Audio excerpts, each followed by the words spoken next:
Welcome, everybody, to the Dissecting Fiction podcast. I'm Vinny Murphy. I'm Christian Kutlick. And today we have something, really special. Yeah, it was incredibly, we got the showrunners of the 90s X-Men cartoon. Yeah, it's Eric and Julia Lewald.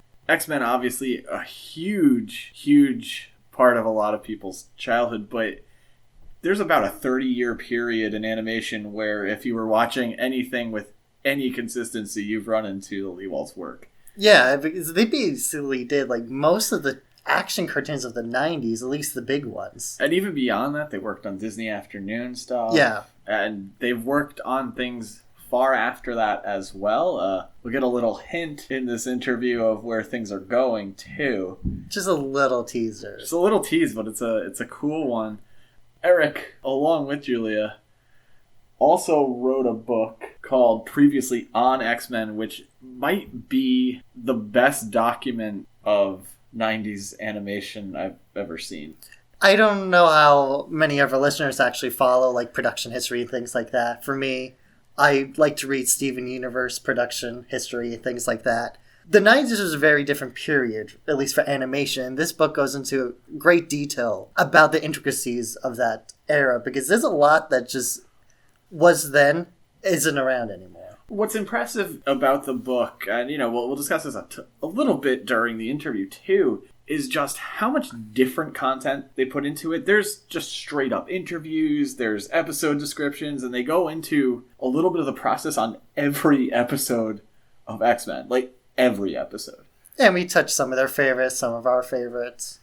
So, without further ado, here's the interview with the Lewalds, where it starts off in a place a little different than X-Men, but I think you guys are going to enjoy it. So we're here with Eric and Julia Lewald, whom we've introed pretty well in that intro, I think. Yeah, the yet-to-be-recorded intro as we're recording. I wasn't going to try to spoil it. Yeah, I'm going to break... I'm breaking convention there. Now, we're going to end up talking a lot about animation, and we're certainly going to end up talking a lot about the X-Men. But, Eric, I noticed something on your IMDb, and I have to mention it. Dear God. Uh-oh. Yeah. No, I don't know where you're going. Who knows? But go ahead. 2 or 3 things. They're pretty embarrassing. We really started Dissecting Fiction with a really strong horror presence. And I noticed that you have a credit on 1981's cult classic slasher, The Prowler. Oh, yeah. Wow. Boy, you know things about me that very few people do. That, in fact, not only do I have credit on it, but 2 of the X-Men writers, Mark and Michael Edens, have a credit on it. How small is that world? Did you want the 100 words or less on The Prowler? Oh, sure, yeah. I'd love to hear about your involvement with that. Okay, well, I grew up in East Tennessee, and right after college, made an incredibly low-budget movie with local non-professionals called Incoming Freshman, which ended up being distributed by Cannon Films. Somehow we got a sale, and it made it. This is. I want to just this was film. This was not in the days of video. This was the ancient days, the late 70s. Everything was done on expensive actual film stock. The point of it for the drive-in circuit. Yeah, it was going to be an R-rated drive-in movie about college comedy. Anyway, so we made that and sold it and screwed over by Cannon Films, which dozens and dozens of independents did at the time. But it played around, and 3 years later, it came out in '79. Soon thereafter, we got a phone call from the Cannon people had just picked up the rights to do a movie called Grad Night. Ended up being The Prowler, and they needed a rewrite because the script they had somehow was pre-sold. It was the right idea, but it was really terrible. So they thought, and they were right, they could get me and one of the Edens brothers, who wrote a lot with me in college, to fly up to New York and spend 11 days doing a 130-page complete rewrite. And so we did that and paid $50 a day. And they ended up shooting, they shot in Cape May. A guy named Joe Zito, who did half a dozen movies for Cannon, did, Chuck Norris movies, that sort of thing, before he drifted off into obscurity. But so, we were in our mid-20s, and it was very exciting. We're sitting in East Tennessee, got a phone call, said, could you come up and we need a rewrite, stat, so fly up to Manhattan, and live in a like 8x10 hotel room near the Carnegie Deli and just like eat donuts and fruit and get through and make and wrote the movie. And Farley Granger was in it, and Tom Savini did the blood, and it was, we about broke even financially for the trip, but it was very cool, very exciting having someone else ask us to write on a movie. So that was the cool thing for us. The end movie was but it was, for us, it was incredibly exciting to work on. He keeps saying us. He's referring to himself and Mark Edens. Right, yeah. He and I wouldn't meet a decade. So. Yeah. So for me and Mark to get called up there and to have to do a rewrite on an actual theatrical feature, it was very cool. That is very cool. And, the Prowler does have its fans. I certainly see interest in that, and it's really cool to hear about that. So when did you guys meet?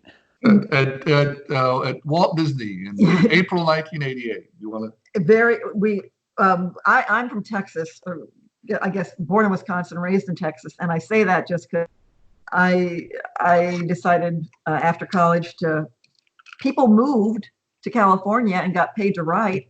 And it's like, really, you can do that? And I remember this is the 80s. We didn't have cell phones, didn't have the internet, didn't have computers.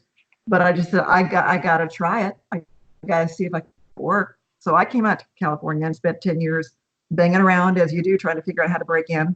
And part of that was me. I went to law school and became a lawyer, and never would be a lawyer, but just to have that education and survival money while I kept trying to figure out how to break into the writing racket. And miraculously, I got an opportunity at Walt Disney TV Animation, because they were just gearing up for what would become the Walt Disney Afternoon Block, which was Chip 'n Dale's Rescue Rangers, ultimately Tailspin, Goof Troop, that whole series of shows. And it was a magic time. They needed warm bodies, and I wouldn't go away. And they gave me an opportunity, and that got me there for a 3-year contract. And that's where I met you, Eric, because you were in the office next door. Yeah, well, I'd been there for a little while. I'd been at Hanna-Barbera for a couple of years and worked on a couple other series, and got started like December 87 at Disney. And so, of all things, I was taking a leave of absence from Disney for 5 months to help a friend make a even more obscure movie that I don't know if played anywhere. Yeah, I met him as he was leaving to take his 5-month leave of absence. So she took over my desk, yep. And I left for 5 months, and I came back, and the rest was history. It was great. It was a cool time at Disney. Yeah. They hired like a couple hundred artists, about 50, 60, right? I mean, just every good writer they could find in town. And so it was most everybody's around the same age. It was like a fraternity or something. Everybody's running around the halls partying, and the management was not particularly sharp, but the talent was phenomenal. But yeah, the writing, and the drawing. I mean, the people there. We worked with them for the last 30 years because they just hired the best people in town. So we moved there and made some of our own best friends there at that time. Yeah, so it was a fun time. That's where we met at Disney, and then they kind of just realized it'd be a lot cheaper. They could get us all for half price freelance, and they let 80% of the people go. Yeah, when our contracts expired, we all entered the freelance universe, which was exciting. Which is very cool, because then we got to do these other shows that we wouldn't have got to do if we were on contract at Disney. That's really cool, and I think it's very interesting the way you kind of portrayed that group as almost like a class, because as I was doing a lot of research, it seems that way, that there's a lot of interconnectivity between animation writers, artists at that time. So as you transition to freelance, I suppose that's when you end up working with Fox Kids. I see Beetlejuice was in '89. Yes. Yeah, absolutely. Of all things, when I got started at Hanna-Barbera, there's a wonderful Japanese animation company called TMS that did some of the nicest stuff in the 80s. And they had a little tiny office here with 4 or 5 people in it. And so in between my work at Hanna-Barbera and Disney, I spent 9 months kind of as their entire development staff. And the guy I worked for was Sidney Iwander, who when X-Men, or when Fox started, the Fox network started in 1990, he was hired on to be their supervising executive, and so he knew me from then. We developed a bunch of shows there together. Sold one. It was called Galaxy High. My Chris Felucci did the artwork for it. Anyway, so I knew Sidney from that, and he said, "Look, we're doing Beetlejuice here, and it's a little more intense than the ABC Beetlejuice. You want to give it a try?" And I did, and he gave me a season of it. As story editor. As story, yeah, and writer. And then so I had done that, and then stayed on with Nelvana to develop a little bit, and that was and had the Edens brothers come in to work on that, and so the people at Fox, including Margaret Lesh, got to know me through Beetlejuice. And when X-Men came up as a possibility, which was the show that Margaret wanted to do above any other show, she finally got the financing together and got the thing in place. I guess she just asked Sidney, "Well, who do you think should write it?" And so he just, he picked us. That's absolutely how we got the job, was through having worked with Sidney before. And for our listeners who maybe not aware of this, you wrote a book called Previously on X-Men that came out in 2017. That's really a document of the creation of the show. I was blown away by it as I was reading it because I didn't really know what to expect, in all honesty. Uh-huh. But it's the kind of thing that doesn't exist, where it's just top to bottom. You have interviews, you have descriptions of the process on the show. It's something that could be taken into a classroom, and that's only bolstered by the fact that that version of the X-Men became the version of the X-Men for so many people, even huge comic book fans like myself. It's a shame we're not doing video right now. I'd be waving the book at the camera. Yeah. I've got a copyright reference sometimes. Yeah. It's got enough information in it that I need to use it for my reference. Yeah. We wrote it with the idea of people that would either fans that knew the show really well reading it, or someone that was curious about how an animated show gets made. So it was real inside stuff. I'll take whatever credit I can for sort of poking Eric into the doing of it, because, and I say this often, shows like Batman the Animated Series have always had the full support of like Warner Brothers Studios. But X-Men the Animated Series from 92 to 97, Marvel went through bankruptcy. Everyone who was involved in the production of it. There were 4 different companies. They got absorbed. They got sold. And we had happened by whatever bits of fate to hang on to all the old stuff, all the old paperwork. And so it's like, Eric, if you don't make an effort to tell the story, no one else is going to do it. Because Marvel, because the rights were Marvel and Fox. Nobody at Marvel was interested in doing a book about the show. Right, and we asked them, and we had to do the book without their participation, and hoping that they wouldn't sue us. So that was. And fortunately, they reached out since the book came out, and really were liked the book a great deal, and that was very gratifying. But again, no one else had done it, and if Eric hadn't taken and this was long before the Disney Marvel, Disney taking over the whole wide world was on the table. So it was something I'm really proud of him for doing. Yeah. As I said previously, on X-Men is such a complete book that, when I started doing the research for this podcast, I was trying to pull questions sort of directly from it, and it's almost pointless because you created this document already. So I know Christian and I really wanted to talk to you about the process on some of the episodes and sort of your ideas going into them, the themes, things you wanted to play with. I'm going to start on this with Julia, an episode that you wrote, Whatever It Takes, number 16. Uh-huh. This is the Storm origin with Shadow King. Mm-hmm. An incredibly odd character for children's animation. What was your approach to the Shadow King? I gotta say that when this was happening, 92, 93, and 93, 94, just looking back, because the lag time on the writing side of things and on the art side, we write a script, we turn it in, as a writer, I would turn it into the story editor, which would be Eric, and it would go through the various layers, and it would be months before I would get a chance to see how any of it came out when it aired on TV. But Shadow King is a pretty creepy guy. I mean, he's abusing these children, and he's up in this becomes this monstrous thing up astral plane. Yeah, and he's trying to. Looking back, you could wonder how they could let us have somebody that creepy and that just. Why would they let that on children's television? But all we were thinking about is trying to think, what's a good Storm story? Yeah. What's a strong one that shows a little bit of her background and lets her fight for her family. Which, right, and the X-Men are her family now, but her own roots, where she came from. And I'll tell you this now. Eric's mentioned him, Sidney Iwander, and the president of Fox Kids, a woman named Margaret Lesh.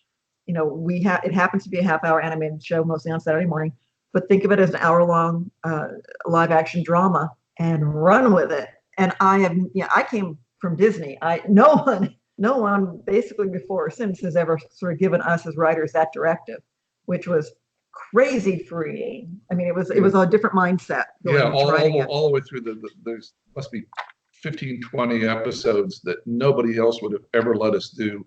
And these guys do it and do it more intensely, like the Nightcrawler show about Wolverine struggling with faith and Nightcrawler talking about God throughout the entire episode. You just don't know how constricted 98% of kids' TV is out here. They start out saying, well, no, you don't want to upset them with any of these challenging questions, and you just want to slap the people that don't let you tell the stories, because you remember when you're a kid and these kind of things just grab you. And why not challenge the kids and have it?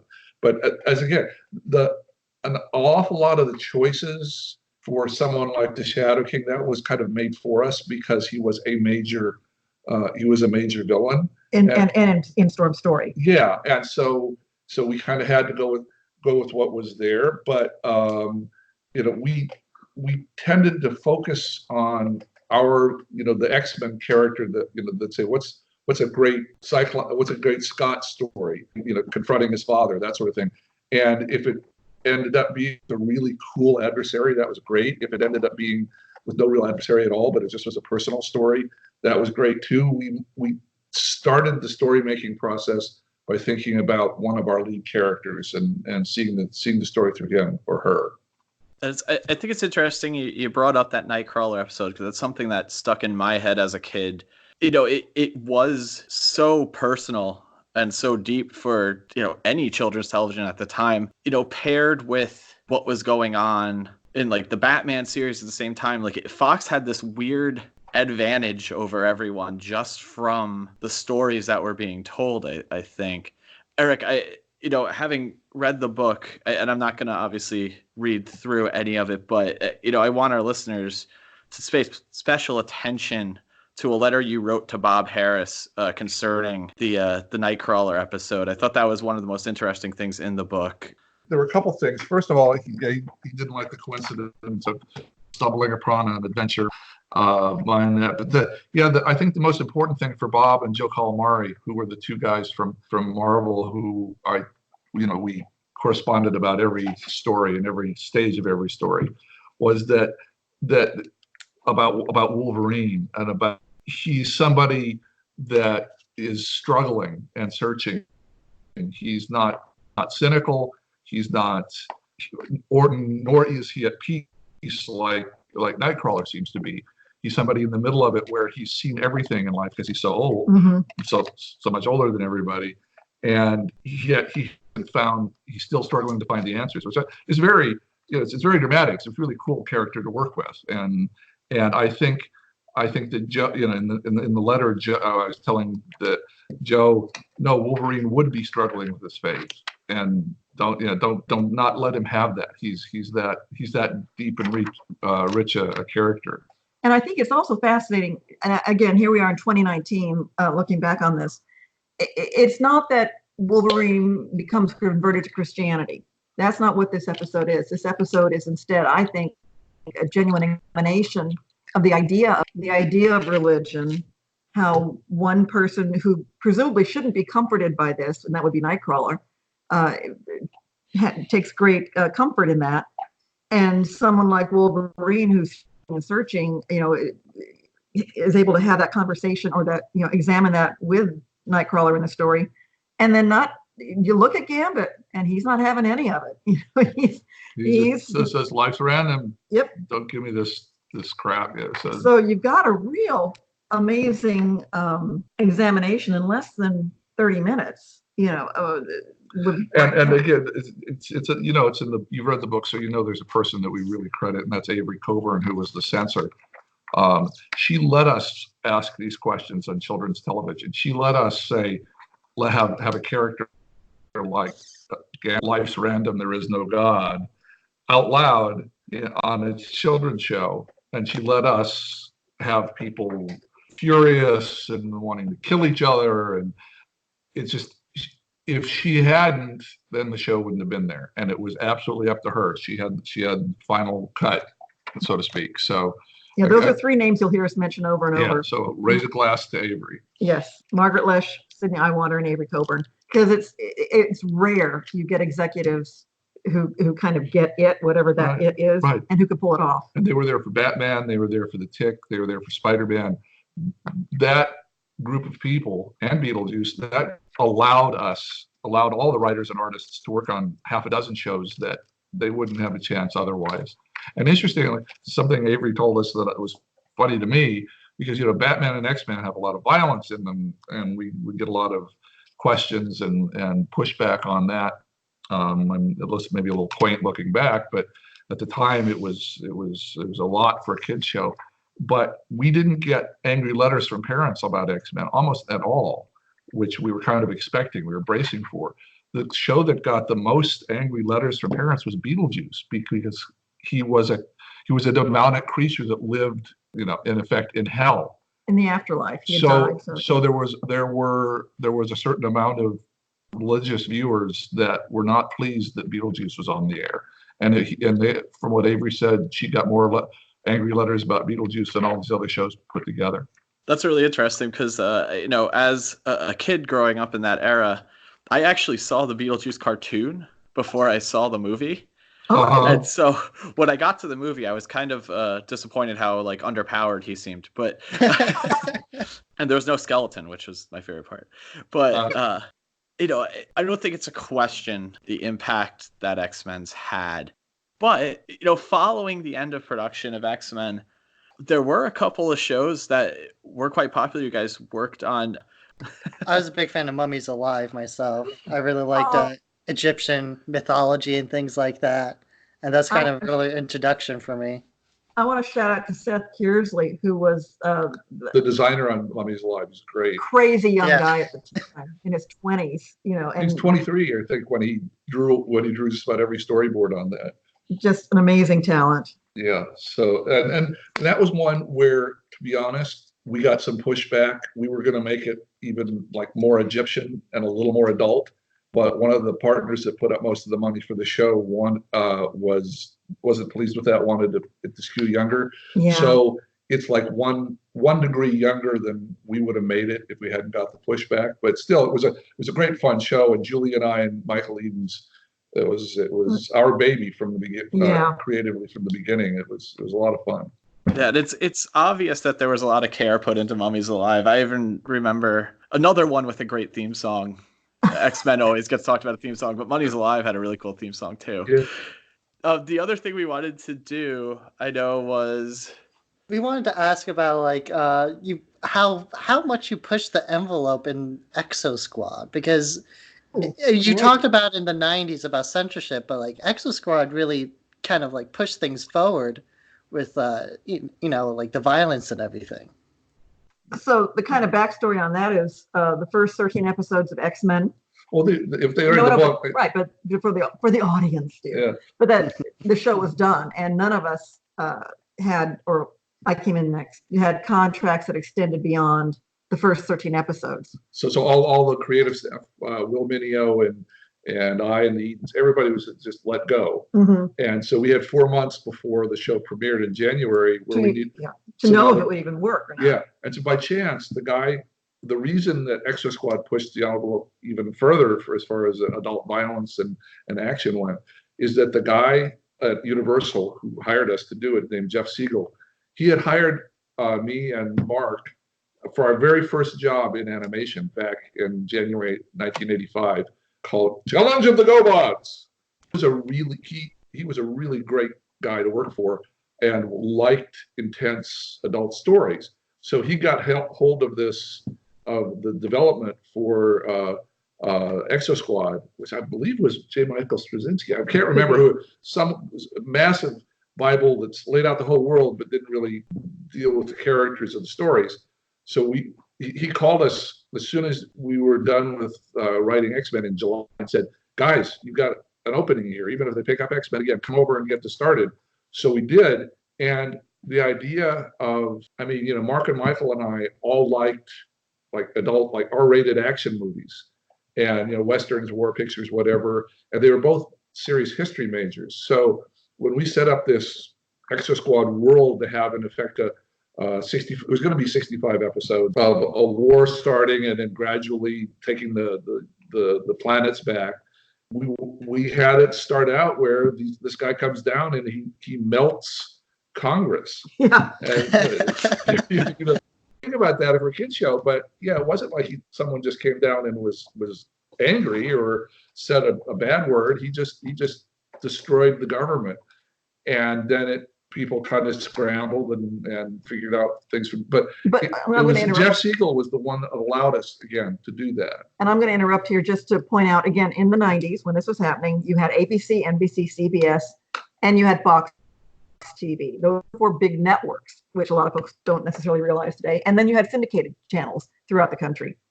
Fox Kids, thanks to what was happening with Margaret Lesh, you had your Batman, you had a place for these shows.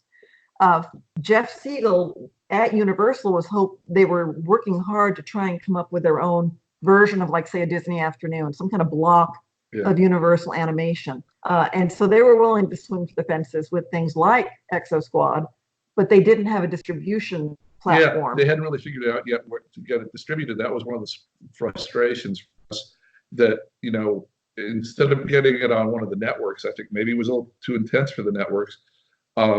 They called around and said, well, what times are open? And it was like 4 a.m. is where it usually showed. So not that many people saw it. So it was a great toy line. And I'm glad you saw it and enjoyed it. It was great for writing. And I don't know if you know, but I think there were 52 episodes, and Mark had laid out the last 13. Mm-hmm. But then they just stopped. I guess they ran out of money or figured it wasn't making enough money, whatever. And so the last 13 episodes never got told. The wrapping up of the whole solar system war and bringing everything back to the beginning. But it exists. It exists in Mark's filing cabinet. Yeah. One of the many lost episodes from that era. It's interesting you talk about like syndication and things like that, because we're kind of now in the opposite problem where there's so much television now. Gosh, yeah. Trying to help folks remember what it was like 10 years ago, 20 years ago, 30 years ago, when, golly, back in the days when cable was just getting out there. You really didn't have a lot of choices.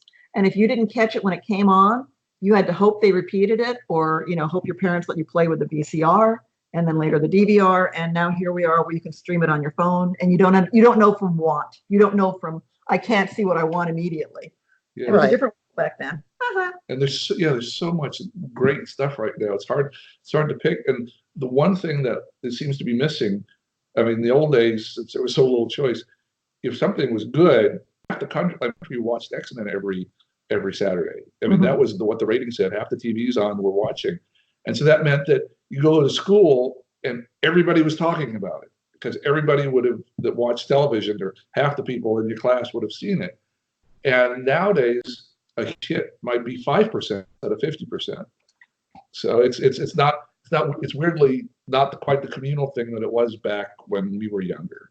Right, yeah, I kind of have like a scattered memory of it because I was never able to see like storylines in order. So I remember Magneto from this episode, but why is he on an asteroid now and things like that. But I kind of liked it anyway because it was just a very cool like show, and there's laser beams and explosions and everything. Sure. I wanted to ask, can I ask you what you guys are working on next? When we can talk about it, we'll let you know. How's that sound? That sounds great to me. Let me say this: it is not a reiteration of the X-Men animated series, which would be fabulous. Back together, because we've been going to cons with the cast and Larry Houston, the head artist, and gone to a lot of cons. And fans ask, "Well, can you get back together?" Of course, everybody that worked on the show would love to do that. Most of the writers and most of the cast and most of the artists are still around, but that's not It's not going to happen. I mean, there are hundreds of new people at Disney and Marvel that all have their own ambitions for the X-Men. We're just waiting to see what happens with them. But we do have something with Marvel coming up next year, and won't say what it is, but you heard the hint here first. I'm excited. I'm very excited to look forward to that. When we can talk about it, we'll be happy to talk about it with you. Yeah, that's really exciting. Have you guys seen a spike in interest in X-Men since the launch of Disney Plus? Oh yeah, that's been the fun thing because again, we had to buy our own, but we bought our own DVDs when Good Old X-Men was out, and we couldn't get anyone excited about making a Blu-ray, which with any kind of extras. And that was kind of and then Disney Plus happened, and it's like, well, okay, because for years, if you were a fan of X-Men, the animated series, you could maybe pirate it somewhere, or there wasn't an easy way to watch it. And I think with new Disney Plus, it's going to reintroduce itself to a generation of folks who are now sharing it with their own kids, which is wonderful for us.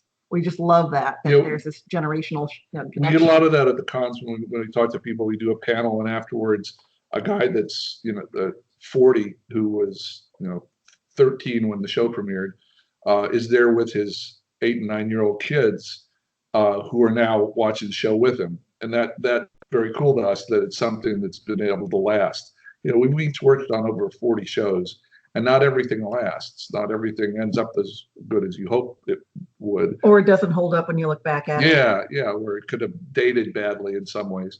But this is just, it's very gratifying when you meet people that next generation, second generation fans that love it. Yeah, no, and we are aware the show is flawed. Yeah. It's of its generation, it's of its time, and we were working with very little budget, and very fast. But take everything into account, and it's still something that speaks to people because it was about something. It was about people being mean to the other. It was about struggling to find your place in the world just because of the way you were born. It had bright and flashy and a lot of shiny stuff and things blew up, but there was a real heart there that I think spoke to people. As you were saying, there's such character focus that I've always been insulted by the notion that kids can't perceive that, and I always feel like you get sort of failed projects when things they try to, for lack of a better word, are dumbed down for kids. X-Men certainly never felt like it did that as a kid. I'm gesturing like Michael Scott over here. Thank you. Thank you. Well, thank you guys so much for talking with us. We think that's about everything we were looking to cover tonight. Is there anything special you want to say before we wrap up, or anything you'd like us to do to highlight? No, I was going to toss in an Avery Coburn moment, broadcast standards and practices lady. Go ahead. Just to show you the kind of challenges that she faced, and then we faced on the other side of it. In season 2, when Xavier and Magneto find themselves stuck in the Savage Land, you got dinosaurs, you got volcanoes, and I remember a memo that Sydney Iwander had to deal with where all this action's happening, things are going very bad for everybody, and a dinosaur falls into a volcano. That's in the background. It doesn't matter. It's not important, but that happens. So Avery Coburn's going one by one. Okay, you can do this. Okay, that. Now I'm really going to need that dinosaur walk back out of that volcano. Now wait a second. Can we all agree that dinosaurs are extinct? But didn't matter to Avery. Didn't matter to Avery. It was a character in the show. Yep, couldn't fry him. Yep, needed to make sure that dinosaur was alive. So again, let's give credit to what was able to come out of these kinds of conversations, that the episodes that we all remember with fondness. There was a lot of tug of war on those things. Yeah, guys. Well, I mean, thanks for having us on. Yes, thank you so much. And if we're ever in New Jersey, New York area, if we got a con going, keep in touch, and please, and love you to come by if we manage that. Yeah, thank you so much for joining us. We really, really appreciate it. This is great. Yeah, thank you very much. This is very kind of you. Oh, genuinely, a lot of your work was a huge impact on both of us. So You had me at the Prowler. That's way back. All right, so that was the interview. We wanted to plug some of the Lewald social media, especially their book, their content, so people can follow up on what they are doing and what they will be doing. Yeah, they're extremely active online. You can catch their website at xmentas.com. It's also xmentas on Twitter, where they're very, very active. And, if you want to get in contact with them and tell them how much you love the X-Men, it's a great place to do it. If you're interested in previously on X-Men, the book about the series, there are some signed copies from Eric on jacobsbrownmediagroup.com. And you can also really find the book on Amazon. I would encourage you to check out all of their content these days. They're really interactive with their fans and really willing to hear your stories as well. Even the book has a few stories from fans in the back, which I think is interesting. So they're pretty open about their work. And if you have questions, go ahead. Yeah, so once again, you can catch them at xmentas.com. Of course, that stands for the animated series. Yeah, no apostrophe. No apostrophe. You'll find them on Twitter. And if you're looking for us, you can find Dissecting Fiction on nearly every social media platform of relevance, including Vero with the most relevant. And obviously, if you're listening to this, we are also available on most major podcast platforms. Yeah, and Twitter and everything, and Spotify. Yeah, we're easy to find. Yeah. So are the Lewalds. And I guess to follow up on what we were planning to do for this month, we do have some more holiday themed. Yeah, we might even have something from the Lewalds about a certain Christmas episode. Yeah, once again, their book is previously on X-Men through the Jacobs Brown Media Group. You can pick that up, and we both highly recommend it. But I'm Vinny Murphy. I'm Christiaan Kutlick. And thanks for listening.